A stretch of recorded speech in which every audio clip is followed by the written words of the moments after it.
Hi, this is Shelby Morrison, music historian, resident Rebel Girl, and VP of Curatorial Operations at the Rock and Roll Hall of Fame.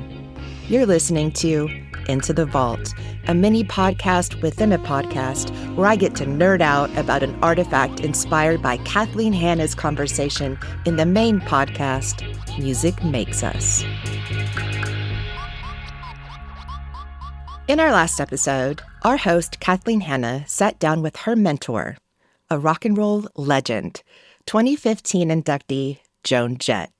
This was such a special conversation because Joan and Kathleen have a long history together, both working together musically and supporting each other as friends.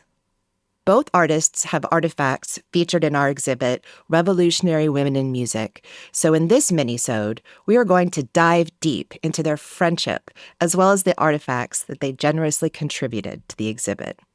Apparently, Joan was given a Bikini kill tape while at a Fugazi show, and she liked it so much that she reached out to sing their praises and wanted to see them play live. Joan came to see Bikini Kill in New York, and she and Kathleen became fast friends. Jett produced the single version of Rebel Girl for Bikini Kill. You can actually hear her on guitar and background vocals of the track.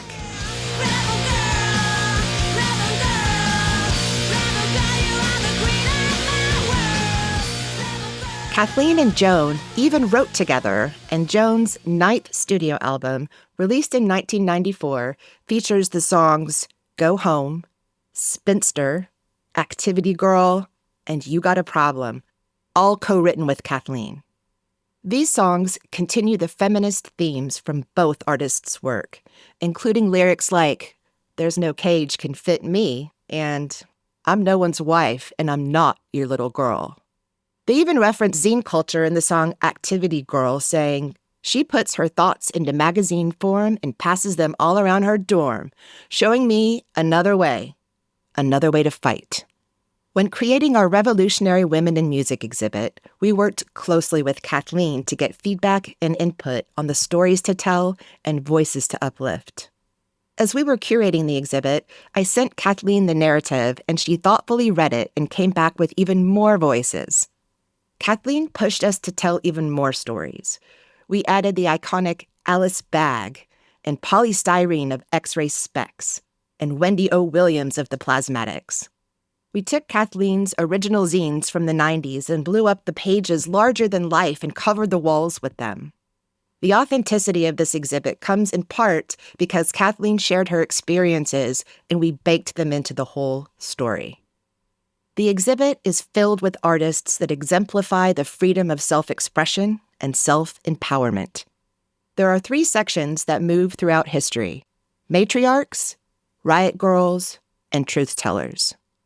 Matriarchs, or women heads of families, tribes, or organizations, have the influence and authority to push boundaries, subvert broken societal systems, and create in their place inclusive and supportive communities. Jett's pioneering music and knack for taking young artists under her wing makes her the ultimate matriarch. Then we have riot girls like Kathleen. Riot Grrrl was created as such a community, an underground feminist punk movement that began during the 1990s in Olympia, Washington, and has since spread worldwide. Riot Grrrl was shaped by matriarchs like Jett as a response to the sexism and violence often found in the male-dominated punk scene. Riot Grrrl called girls to the front, speaking women's truth to power in a society where they felt marginalized and without voice. Finally, like Riot Grrrls, truth tellers, singer-songwriters speak truth to power, but across genre, from neo-folk to soul to alt-pop, taking listeners on intimate journeys through authentic women's stories of life and death, connection and loss, injustice and rebellion, prejudice and empowerment. Many of these artists, like Miley Cyrus and Billie Eilish, were inspired by the matriarchs and riot girls that came before them. In a few episodes, Kathleen has mentioned the artifact that she shared with us for the Revolutionary Women exhibit. On display in Cleveland is Kathleen Hanna's lunchbox that she used to store money she earned for her college tuition at Evergreen State University.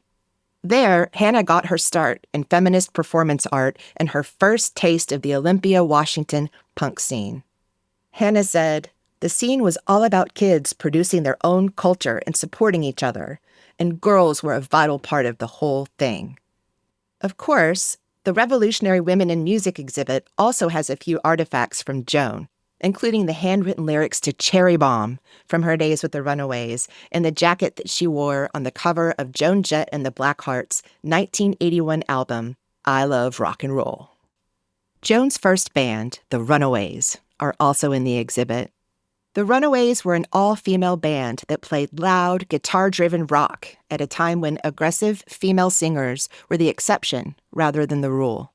The Runaways wrote and sang rowdy, brash songs about sex, drugs, and life on the edge.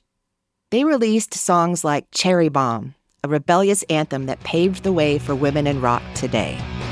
Can't stay at home, I can't stay in school. What folks say, the poor little fool. Down the street. The Runaways' stage wear ran the gamut from utilitarian boiler suits to lingerie. Cherie Currie, lead vocalist of the band, embodied the band's rebellious spirit, singing taboo lyrics and wearing provocative outfits. Currie dismantled the meek female stereotype, proving that women do not need to be well-behaved to be taken seriously. Growing up, Jett was told by many that girls don't play rock and roll. After being rejected by numerous labels, 23 to be exact, which she talks about in the episode, Joan independently released her self-titled album in 1980, which was re-released as the critically acclaimed album Bad Reputation in 1981. Her defiant attitude towards the male-dominated music industry solidified her legacy, paving the way for female musicians everywhere to rock harder in the face of adversity. In 2015, Miley Cyrus inducted her into the Rock and Roll Hall of Fame. At first, having this honor to induct Joan Jett into the legendary Rock and Roll Hall of Fame, it was overwhelming. There was so much that I could say, and she has had a life in music that is rare. She has had a career decades long. She's been the first to do many things, and not just as a woman, but just as a badass being on the planet. She was also the first major female artist to start her own record label, and that's only because all the other labels said that there wasn't a market for that kind of music. I know there isn't one other person on this planet that's been an inspiration to me like you have. And Joan's music, her activism, who she is. And in all of our lives, all of us will experience people who are gonna try to tell us who to be and what to be. Fuck those people. Joan has been an example of what you can achieve and the happiness, which is more important, that you can have. If instead of changing for other people, if you don't like how the world is, change it yourself. She made the world evolve. Her life and her success is proof that we can't stop evolving. And I want to thank you for fighting for our freedom, Joan, and I love you so much. We love you too, Joan. This has been Into the Vault with me, Shelby Morrison. This was produced by Jocelyn Gonzalez, Morgan Flannery, Yuri Lizardo, and Melanie Wiggins. Next week on Music Makes Us, Kathleen sits down with Shirley Manson of Garbage. Tune in to hear the conversations on Music Makes Us.